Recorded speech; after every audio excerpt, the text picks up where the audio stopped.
Hello everyone and welcome to this video on BJT biasing. Let me first explain what this is about.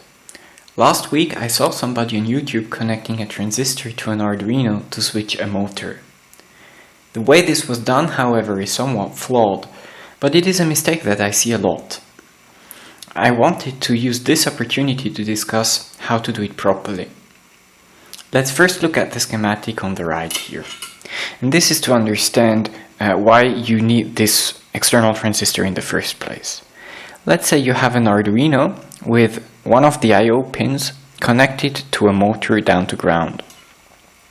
Depending on the motor is going to require maybe 100 milliamps to 100 milliamps, 500 milliamps of current, or even more. It really depends on the size of the motor. But you have to take for granted that the Arduino is just not able to provide that much current through its I/O pin. To overcome this issue, people typically use external switching transistors. The schematic on the left is the flawed design I referred to earlier. The idea here is that the motor is provided with current directly from the power supply.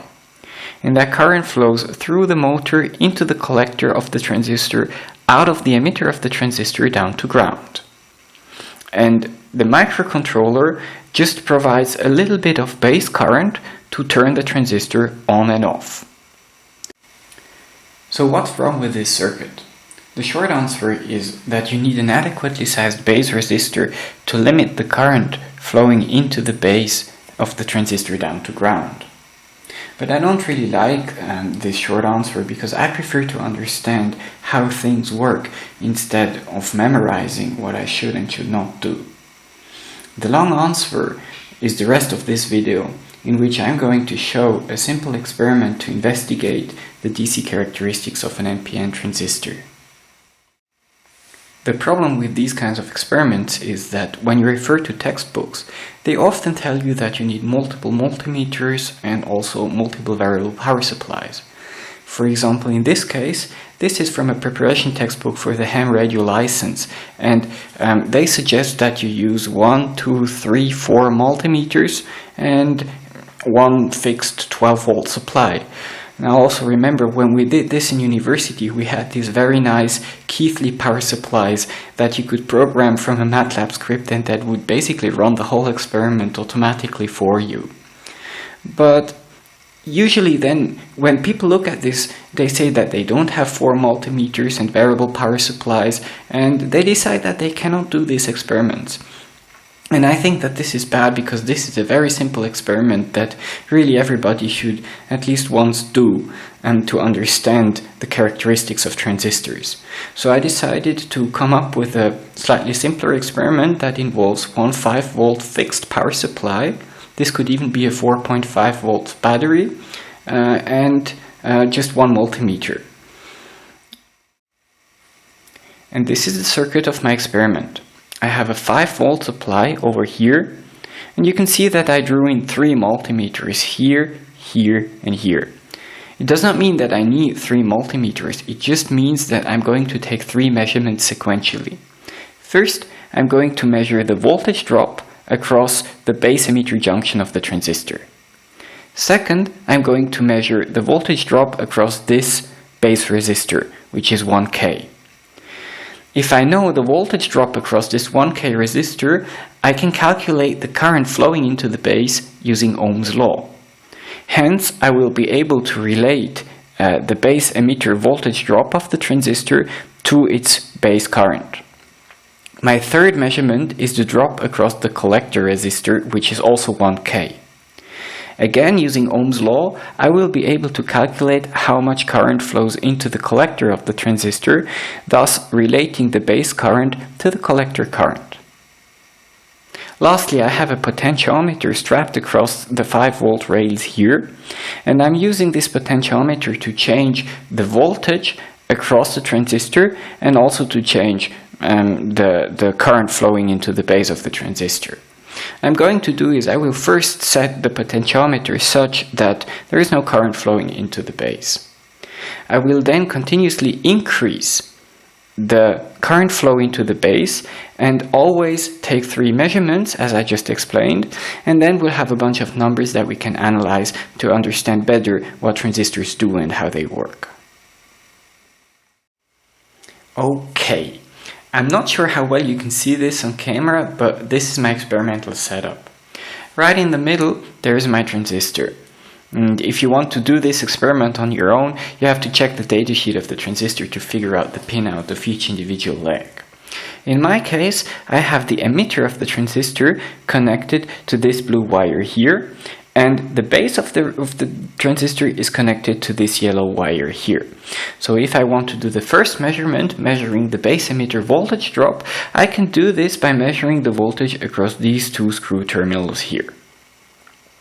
Second, I have a base resistor here, 1K, and I have this green wire here and the other yellow wire connected to each end of this resistor. So I can measure the drop across this resistor using these 2 screw terminals here. And lastly, my collector resistor in here, I can measure the drop across this resistor using this yellow wire and this orange wire, or the voltage drop across these 2 screw terminals here. My potentiometer is here, and I have attached to it this nice knob, and I will just be able to turn this and do all 3 measurements, turn it again, do all 3 measurements, turn it again. I will do this first in increments of 0.1 volts of the base emitter voltage drop, and when I see that there is a lot of changes, I will back down to a lower resolution, as you will see.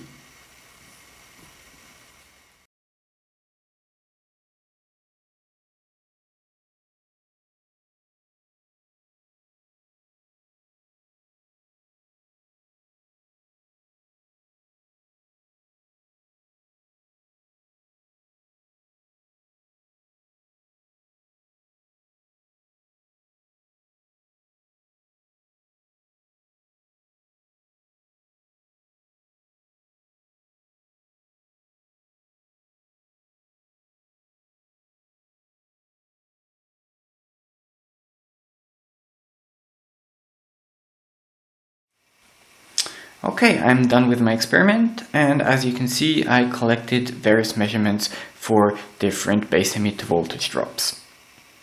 I started at a base emitter drop of 0 volts, at which I didn't get any drop across the base resistor, and also a voltage drop of 0 across the collector resistor. I increased the base emitter voltage drop in steps of 100 millivolts using the potentiometer, but there wasn't really anything going on until I hit about 600 millivolts. At 600 millivolts of base emitter voltage drop, I set my increment to 10 millivolts, that's 0.60 volts, 0.61 volts, and so on, and I wrote down all the voltage drops across the resistors. That's for the base resistor, this second column here in millivolts, and the third column is the drop across the collector resistor in millivolts as well. As I explained before, I can now use this voltage drop across the resistors to calculate the current flowing through them, because I know that these resistors are 1K, so if I divide the voltage drop by the resistance, I get the current. That's just Ohm's law. For example, if I have a drop of 1044 millivolts, that's 1.044 volts. And if I divide that by 1000 ohms, I get a current of 1.044 milliamps. And I did that for all the voltage drops of all the resistors, and I drew 2 plots. The first plot is this guy here. On the x-axis, I put the base emitter voltage drop, that is the first column of my table, and on the y-axis, the base current that I calculated as I just explained, and that is in microamps. You can see that my first few increments were 100 millivolts each, and when I hit 600 millivolts of base emitter drop, I stepped down to 10 millivolts increments. Now, what do you get from this plot? First, if you're familiar with diodes, you will recognize that this is an IV characteristic curve of a diode, which is no surprise really, because the base emitter junction of this transistor is nothing but a PN junction. It's a diode. But still, there is no base current flowing if the voltage across the base and the emitter is below, let's say, 600 millivolts. And starting at 600 millivolts, there is a little bit of current, and at about, let's say, 700 millivolts, the current rises dramatically. So apparently, when the base emitter voltage drop is below 600, 650, 700 millivolts, the transistor is off. Because first, there is no base current, as we can see in this plot, and also from the table I know that there is no collector current either. And starting at around about 700 millivolts, the current rises rapidly. And this is why people usually say, oh, this transistor has a base emitter drop of approximately 700 millivolts, 0.7 volts, that is, because for it doesn't really vary that much depending on the current that is flowing into the base. So that's where this 0.7 volts figure comes from. The second plot has the base current on the x-axis and the collector current on the y-axis. The base current is in microamps as before, and the collector current is in milliamps, so that's 1000 times more. And there is something else interesting to see here. Apparently, for moderate base currents, there seems to be some sort of linear relationship between the base current and the collector current. But at some point, the collector current flattens out and remains constant, even if you continue to increase the base current. And so there is like this linear region here, and at some point, this is called the saturation region. We're going to look at that in a second.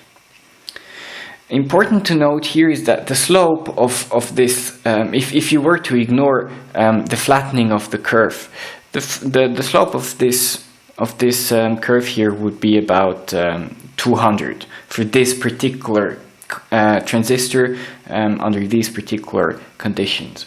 This means that the base current gets amplified by a factor of 200. So let's say that I have a base current of maybe that's 10 microamps here, multiplied by 200 is 2000 microamps, that's 2 milliamps. And similarly, maybe let's say for 20 microamps, you multiply that by 200, that gives you 4,000 microamps, that is 4 milliamps, and that will be that point here. But that apparently only holds true for relatively low base currents, and we're going to discuss why that is. We're back at the schematic of the experiment. Let us assume that we had a current of 1 milliamp flowing into the base. If we apply the rule of a multiplication factor of 200, that means that we need 200 milliamps of current flowing into the collector of this resistor. That also means that we have 200 milliamps flowing through that 1K resistor here. Now let's calculate what kind of voltage drop we'd get if 200 milliamps were flowing through that 1K resistor. We can use Ohm's law to calculate that, and that's just the voltage drop equals the resistance multiplied by the current flowing through the resistor.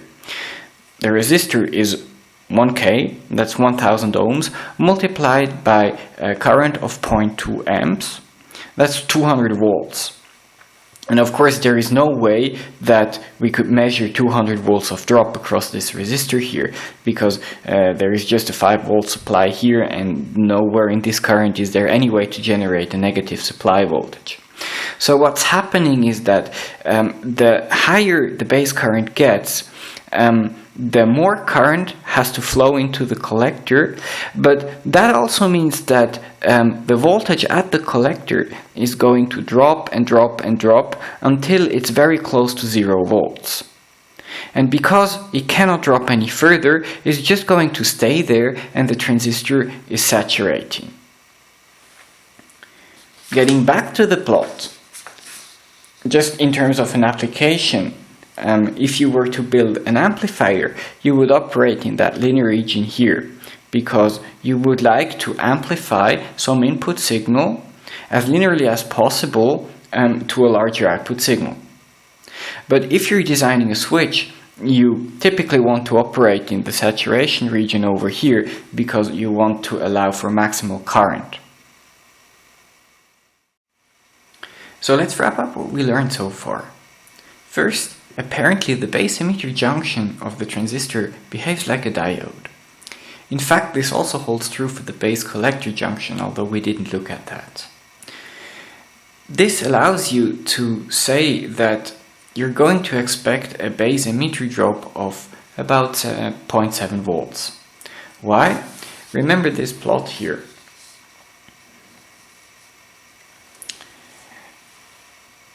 At 0.7 volts there is this very drastic increase of current.